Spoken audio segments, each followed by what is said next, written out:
తూర్పు నియోజకవర్గ ప్రజలు ఎమ్మెల్యే గద్దె రామ్మోహన్ చేసే పనులను చీదరించుకుంటున్నారని నియోజకవర్గ వైసీపీ అభ్యర్థి దేవినేని అవినాష్ తెలిపారు. వైసీపీ హయాంలో జరిగిన అభివృద్ధిని చూసి ఓర్వలేక నిత్యం నిరాధార ఆరోపణలతో ప్రజల ముందుకు వస్తున్నాడని చెప్పారు. నియోజకవర్గంలో రోడ్లు, డ్రైన్లు, పార్కులు, కమ్యూనిటీ హాల్స్, రిటర్నింగ్ వాల్ నిర్మించింది తామే అని ధైర్యంగా చెప్పగలమన్నారు. నియోజకవర్గ ప్రజలు గద్దె రామ్మోహన్ కు ఈసారి ఎన్నికల్లో బాయ్ బాయ్ చెప్పడం ఖాయమని ఆయన ధీమా వ్యక్తం చేశారు. కృష్ణలంక 21వ డివిజన్లో స్థానిక కార్పొరేటర్ పుప్పాల కుమారితో కలిసి ఆర్చి రోడ్డు నుంచి తూర్పు నియోజకవర్గ వైసీపీ అభ్యర్థి దేవినేని అవినాష్ ఎన్నికల ప్రచారం నిర్వహించారు. ఈ సందర్భంగా దేవినేని అవినాష్ మాట్లాడుతూ 5 సంవత్సరాల వైసీపీ పాలనలో జరిగిన అభివృద్ధి, సంక్షేమం గురించి ప్రజలకు వివరించామని చెప్పారు. ప్రజలు తమకు జరిగిన లబ్ధిని దృష్టిలో ఉంచుకొని వైసీపీని ఆశీర్వదించాలని కోరారు.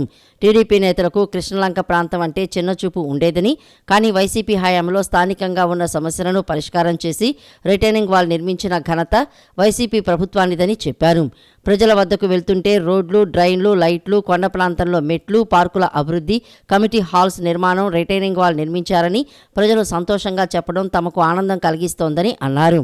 కృష్ణలంక ఏపీఎస్ ఆర్ఎం స్కూల్లో వాకింగ్ ట్రాక్ ఏర్పాటు, ఇండోర్ స్టేడియం నిర్మాణం చేశామని చెప్పారు. కరకట్ట ప్రాంతంలో పైప్ లైన్ ఏర్పాటు చేసి మంచినీటికి కష్టాలు తీర్చింది వైసీపీ హయాంలోనని గుర్తు చేశారు.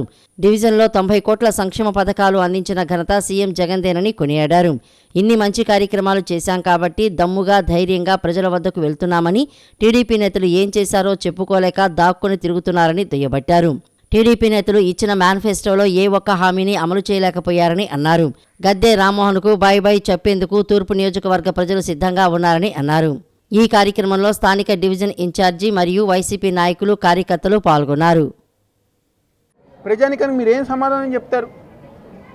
ఈరోజు మేము దమ్ముగా, ధైర్యంగా 674 కోట్లతో అభివృద్ధి కార్యక్రమాలు చేసామంటే దాన్నేదో మేమేదో చేసాం, మేము 2000 కోట్లతో చేసామంటారు. ఈ మరి 2000 కోట్లు ఎవరి దగ్గరికి వెళ్ళిపోయింది? 2000 కోట్లు మీ బీరువాలో దాచుకున్నారా, లేకపోతే మీ కుటుంబ సభ్యుల బీరువాలో దాచుకున్నారా? ఎవరి దగ్గర దాచుకున్నారు? రోడ్డు వేస్తుంటే రోడ్డు ఆపటానికి కంప్లైంట్లు పెట్టి అక్కడ మీరు వాళ్ళ మీద కక్ష సాధింపు చర్యలు చేస్తున్నారు. ఇంకో పక్క అభివృద్ధి జరగట్లేదని చెప్పని అబద్ధ ప్రచారాలు చేస్తున్నారు. సంక్షేమం జరగట్లేదని చెప్పని అబద్ధ ప్రచారం చేస్తున్నారు. మళ్ళీ అదే జగన్మోహన్ రెడ్డి గారు చేస్తున్న సంక్షేమ కార్యక్రమాలు మళ్ళీ మీరే కాపీ కొడుతున్నారు.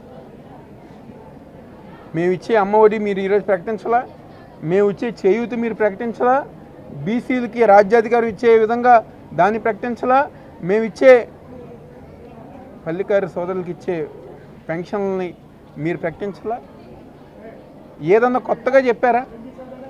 చివరికి మీరు చెప్పే అబద్ధాలు మీ పక్కనున్న మీ కూటమిలో భాగస్వామ్యం బీజేపీ వాళ్ళు కూడా నమ్మట్ల. అందుకనే కదా నరేంద్ర మోడీ గారి ఫోటో మీరు వేయలేదు. మీకు బీజేపీ వాళ్ళు చెప్పారు కదా, మీరు చెప్పే అబద్ధాల్లో, మీరు చేసే పాపాల్లో మేము ఉండకూడదని చెప్పని దూరంగా ఉన్నారా లేదా?